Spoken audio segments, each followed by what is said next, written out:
طبقہ بندی کرتی ہے تو وہ فرق مٹ جاتا ہے، کچھ دنوں میں مٹ جائے گا، کچھ سالوں میں آگے بڑھ سکتے ہیں لوگ۔ آپ نے کی تعلیم سے، ایک محکوموں کی تعلیم کے مدرسے اسکول ہیں اور ایک حاکموں کی، اور حاکموں کو یہ بات بہت راس آئی کہ پھر ان کا بچہ سیدھا باہر کی کسی یونیورسٹی میں چلا جائے گا۔ یہ جو آپ اخلاقی ظلم کرتے آئے ہیں، جس کے لیے ہم نے کبھی نہ کبھی کوئی نہ کوئی وجہ ڈھونڈ لی ہے، اور میں ایک بات برملا کہتی ہوں کہ جو لوگ یہ بہانے ڈھونڈتے ہیں بہت بزدل لوگ۔ آپ کو اپنی نسل سے کہہ دینا چاہیے کہ ہمارے پاس بس اتنا ہی ہے اور ہمیں تمہیں اسی میں پروان چڑھانا ہے، اور تم ہماری، اور ہم نے کیا کیا جو عظیم کہہ رہے ہیں بات، اور آپ نے بھی کہی، مکالمہ ختم کر دیا۔ ہمارے مکالمے کی یہ مانیے جیسے اس وقت میں بول رہی ہوں اور آپ دونوں سن رہے ہیں، یہ مکالمہ نہیں ہے۔ تو یہ جو ہمیں ایک سمجھ میں آ گئی ہے، تھانے دار ہونا ہے، چھڑی اٹھائی سب چپ، نہیں، معاشرے کو کھلنے بھی دیجیے، کھلنے بھی دیجیے۔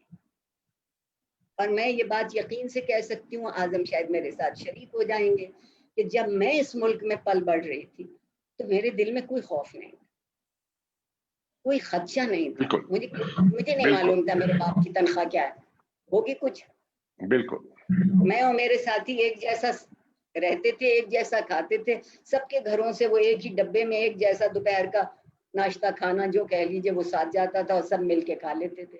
اس وقت کوئی میک ڈونلڈ سے اور کوئی پیزا ہٹ سے ڈیلیوریز نہیں ہوتی، ہمارا تو بس نہیں چلتا کہ اپنے گھروں کے باہر ہم ڈالر چپکا دیں۔ یہ جو ایک کمظرفی ہمارے اندر آئی ہے، اور کمظرفی اس لیے آئی کہ ہمیں کسی نے تربیت نہیں دی۔ اس وقت کے کھاتے پیتے لوگ بھی انہی پتوں پر رہتے تھے جن پر ہم جیسے عام لوگ رہتے تھے۔ اور آپ نے کیا اچھی بات کہی، اس وقت معاشرہ تربیت کرتا تھا۔ آپ دکاندار کو سلام نہ کریں، خانچے والے، حتیٰ کہ وہ جو خاکرو آپ کی گلی صاف کرنے آتا تھا، آپ اس کو سلام نہ کریں اور یہ نہ پوچھیں کہ کیا حال ہے، کل تم نہیں آئے تھے، خیریت تھی۔ یہ ایک تعلق پیدا کر رہے تھے ہم اپنے معاشرے سے۔ اب ہمارے معاشرے سے کوئی تعلق نہیں، تو جب آپ تعلق ختم کر دیں گے تو شناخت، تسلسل، تعلیم، تربیت سب بے معنی لفظ ہیں، اور لوگ اس کو سمجھیں گے کہ شاید میں بالکل بیکار باتیں کر رہی ہوں، لیکن میں یہ بات یقین سے کہہ سکتی ہوں اپنے اس عمر کے جھٹ پٹے میں کہ میں نے ایک بہت خوش اور مطمئن زندگی گزاری، اور میرے رب نے اس کے بدلے مجھے بہت عزت اور محبت دی۔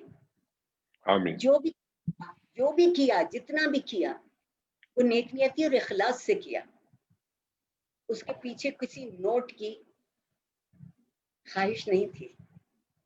اور میں آج بھی یہ آرزو رکھتی ہوں کہ جو کسی کے لیے کوئی کر سکتا ہے کرو، اس کا معاوضہ سب سے بڑا یہ ہے کہ ایک بات بہت دور تک خوشبو کی طرح پھیل جائے گی۔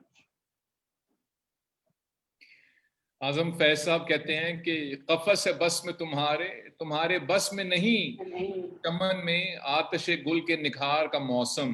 تو یہ جو گل ہے جس نے کھلنا ہی کھلنا ہے، میں تو کبھی کبھی آپ کی بات سن کر لمحے بھر کو نا امید ہو گیا۔ مجھے امید دیں اور نوجوانوں کو امید دیں کہ چلو حالات جیسے بھی ہیں، آگے اس گل نے کھلنا ہے اور چمن نے کھلنا ہے، تو کس بات کو ہم اپنے پلے سے باندھ لیں اور اس رستے پہ چلتے جائیں جس پہ آپ دونوں چل رہے ہیں۔ میں ایک چھوٹی سی بات چھوٹی سی بات اعظم صاحب کہ وہ ہاتھ جیبوں سے نکال کے ایک دوسرے کے ہاتھ پکڑ لیں۔ واہ واہ۔ عدیل، فیض صاحب نے مجھے ایک دن کہا کہ دو چیزوں کے ساتھ سودا نہیں کرنا، ایک علم کے ساتھ اور دوسرا عشق کے ساتھ۔ اور ہم نے علم کے ساتھ اب سودا شروع کر دیا۔ میں اب جن کو پڑھاتا ہوں ان کو یہی کہتا ہوں کہ تم علم حاصل کرنے سے پہلے اس کا پروفٹ اینڈ لاس بناتے ہو، پہلے یہ دیکھتے ہو کہ اس کو حاصل کرنے سے تمہاری پروموشن ہو جائے گی، تمہیں انکریمنٹ مل جائے گی، تمہیں کوئی فائدہ، مالی فائدہ ہوگا۔ تو ہم نے